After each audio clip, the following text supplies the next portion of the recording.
Coming up on this edition of the newsfeed, the changes being made to the Blacksburg Transit bus system, plus Center Street tailgate canceled again for Virginia Tech's annual spring game, and local festivals that are making a difference in the NRV area. Those stories and more are just ahead.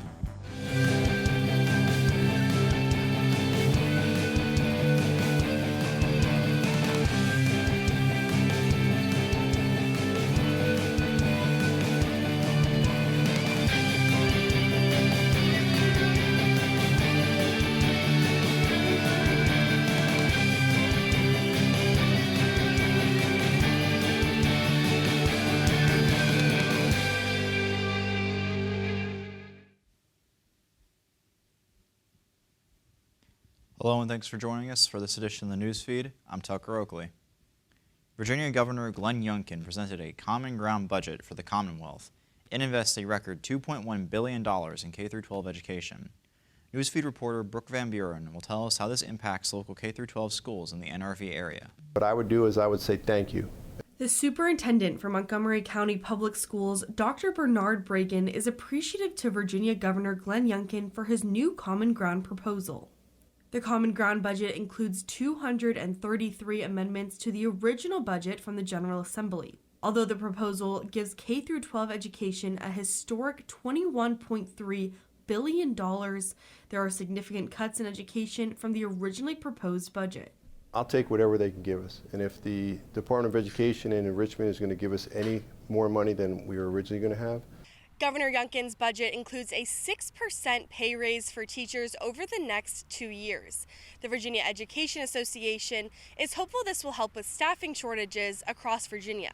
They say the number one thing that turns people away from this teaching profession is uncompetitive pay.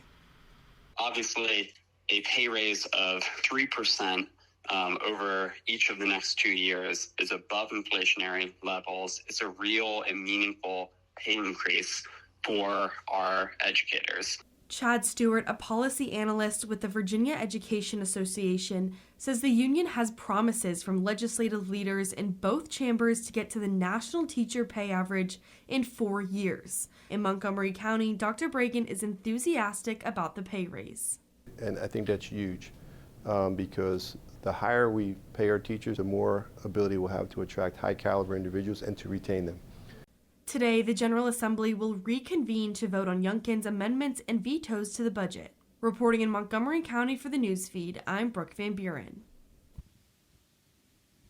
Virginia Tech is reimagining their bus system by building a facility to centralize all of the bus stops and passengers in one pedestrian-friendly plaza. The facility will move many drill field stops to one spot, keeping the buses out of the central campus. Virginia Tech plans to centralize the campus bus system through the new construction of a multimodal transit facility set to unveil at the beginning of the 2024 fall semester. This facility will house 17 bus loading and unloading slips between 2 bus loops located east and west of the new transit center. Stops such as Burris Hall, Squires, and War Memorial will be moved and shut down to prevent less bus traffic around the drill field. Most stops will be done at the new transit center in an attempt to get buses to and from campus in a more timely manner. Generally sort of circle around the drill field area and then go back off campus, but they will just come into one of the loops, stop there, and then go off campus. So they will make one stop on campus and then go right back out to pick up more students. Perry Street will be transformed to a pedestrian-friendly plaza that doubles as a portion of the infinite bus loop to give riders a more friendly environment to wait for a bus. This project hopes to improve the safety and convenience of riders and pedestrians, as well as the efficiency of the Blacksburg transit system. After months of debate, the popular Center Street tailgate was canceled for Virginia Tech's annual spring game. Students wait all semester and alumni travel hours for this event. Newsfeed reporter Bella Demo uncovers the disappointment from fans and students, as well as the lengths Hokies will go to for a tailgate. Bella? Thank you, Tucker. Hokie fans were devastated after the news of the Center Street cancellation, with this tailgate being a Virginia Tech tradition and many students claiming the tailgate as the reason they became a Hokie. It's easy to understand their disappointment, but these Hokies were not ready to give up. Here's more on how Hokie students, alumni, and fans came together to create new tailgating traditions. Every spring semester, Virginia Tech hosts its annual spring game. This game gives the football team a chance to show off their new skills for the upcoming season and gives the Hokie fans an excuse to tailgate one last time before the year is over. Traditionally, tailgates for the Hokies are hosted at Center Street. Students, alumni, and fans gather in unity close by the stadium, ensuring an easy and quick walk to the game. This year, however, Center Street was canceled, leaving Hokie fans devastated. I came up from D.C. I was a little bit disappointed that they weren't doing Center this year, especially given the tailgate tradition in the past for Virginia Tech. But I was happy to see that a lot of people were still outside, enjoying the sunshine, having a good time, all up and down Roanoke Street. After the news of Center Street's cancellation, many students took it into their own hands to make sure this last celebration wasn't missed. With the help of two bands, Coral Bank Hollow and Ellet Roadside, the Roanoke Street apartment residents were able to continue their tailgating traditions. Senior Gabe Vora reveals he's very pleased with how the tailgate turned out. I heard Center Street was canceled, and I was very disappointed, as along with me and my other friends. We weren't really sure what we were going to do. We really just wanted one last hoorah kind of thing before going off into the real world, and school took it away. We weren't really sure why. And then we all just sat down and realized we have enough friends. We have a pretty big yard outside, so why couldn't we do it at our apartment? With or without Center Street, Hokies will never give up their traditions of tailgating. The future of tailgating at Virginia Tech may be unknown, but the Hokie spirit is still alive. Reporting for the newsfeed, I'm Bella Demo. Back to you, Tucker, in the studio. Just ahead in the newsfeed, boys being placed by the road for Child Abuse Prevention Month, and how local NRV festivals are making a difference in the community. When it comes to making plans, you are the best. What about those barbecues you plan in detail for your family?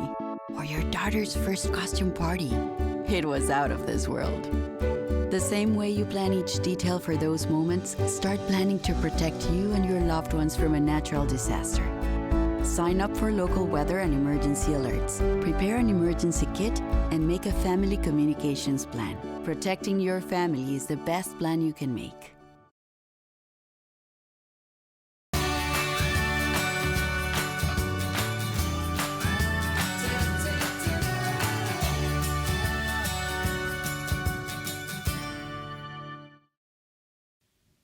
Welcome back to the newsfeed. I'm Tucker Oakley.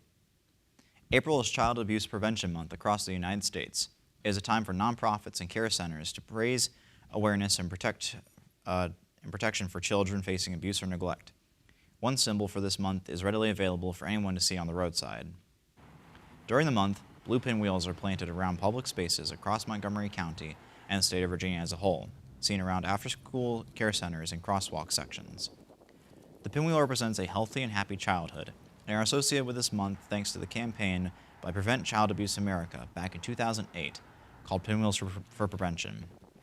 Rainbow Riders preschool teacher Annika Diamano appreciates the visual reminder that these pinwheels serve to the community.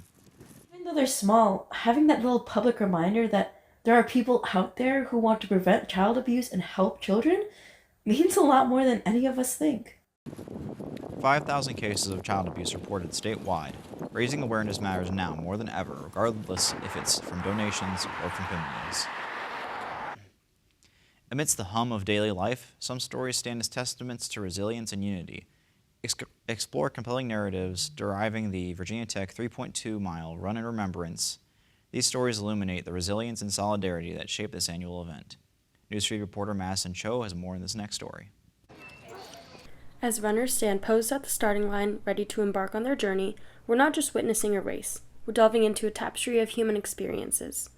This year's Virginia Tech 3.2 Run in Remembrance counted a record-breaking 18,000 participants to honor the vibrant lives of those taken from us in 2007.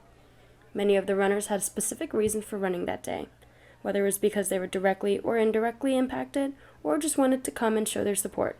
Daniel Steinbach, a student at Virginia Tech, shares why he ran in remembrance. So I know that April 16th is a very sensitive time for this community. I just wanted to go out and show my support.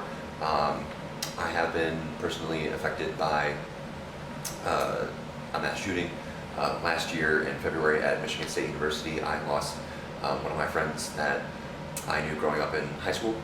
So I just wanted to come out and show my support for the Virginia Tech community and for all victims of mass shootings. Daniel reminds us of the resilience and courage that define the Virginia Tech community. Another participant, Gabriela Farias, shares her presence that speaks volumes. Her story, like so many others, is a testament to the enduring spirit of remembrance and solidarity. I ran the run today because I haven't been affected by this shooting, but I knew one of the kids in the Sandy Hook shooting, so I think it's a beautiful way to commemorate all the lives that people have lost. As the last racers cross the finish line on another Virginia Tech run in remembrance, we're left with a profound sense of unity. Through the stories of individuals like Daniel and Gabriella, we've glimpsed into the resilience and strength that define the spirit of this event. Reporting for the Newsfeed, I'm Madison Cho. With sunny weather around the corner, many festivals are in the works. Festivals are fun events for residents and visitors alike. They also benefit the local economy tremendously. Newsfeed reporter Aaron Ford has more in this next story. Tourism is a vital part of the NRV economy, as travelers have contributed an estimated total of $383 million to the area, which averages to about $77 million per county. Events such as festivals and concerts have been steadily contributing to the gross economy. The second annual Redbud Festival highlighted local businesses, artisans, and musicians in hopes of increasing awareness to their brands. Event planners Jesse Kelly and Katie McFall said that festivals are a great opportunity for locals and visitors to be exposed to people from all over the NRV. My favorite part is meeting people from different states who have traveled and heard about it. You know, there are people in Radford who don't even know about this event. McFall and Kelly are hopeful for their upcoming festival in October and excited that out-of-state visitors can experience a slice of the NRV. Although festivals contribute a large amount to the local economy, many vendors say that interacting with residents and tourists is one of their favorite parts about participating in festivals. Local marqueterie artist Daniel Scott of Artistic Kindling says sharing his unique craft is the reason he participates in festivals. I come out to anywhere from 10 to a dozen different festivals a year and get to interact with the public, the locals. I get to show off a craft that I'm proud of and send a few things home with people. The NRV has consistently received accolades from the Southwest Virginia Tourism Awards for its destinations and visitor services. The NRV is hopeful for how this summer's tourism will boost its economy. Reporting for the Newsfeed, I'm Aaron Ford. That'll wrap up this edition of the Newsfeed. If you have a story idea for the Newsfeed, let us know. Send us an email at thenewsfeednrv@gmail.com, or you can connect with us with the Newsfeed on our socials. Thank you for watching. I'm Tucker Oakley.